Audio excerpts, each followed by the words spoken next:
جواب ومجاراة لقصيدة العملاق والأستاذ حامد زيد. وهذا الجواب لا يمثل أحد غيري.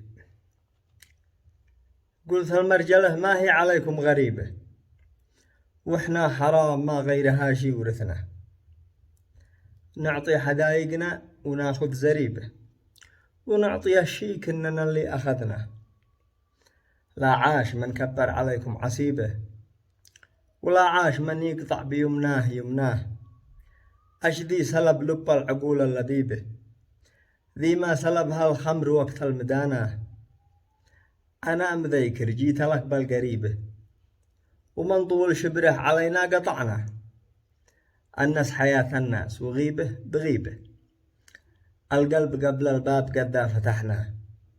حتى المسيحي يعتبرني صليبه، ما بعد هذا القبيلة يا جنانه.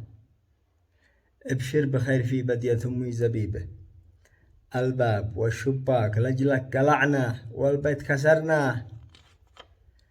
حتى ولو نجمع فلوس في الحقيبة، جمع الرجال أغلى من اللي جمعنا. مش كل شي بالمال نقدر نجيبه، أبرج دبي قامت وزايد دفنه. يخيب دعاء من دعوته مستجيبه، ويستجيب الإنسان ما يعرف الله. كل المصايب في عيوني مصيبة، الوقت ما احناش دارين ايش معناه. الكل بيقول علته من طبيبه، هذا الكلام احنا زمن قد نسيناه.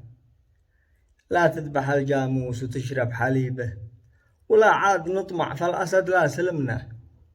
يا شيخ ما بش فرد يغلب كتيبه، إلا إذا قال مرتين يا حسينه.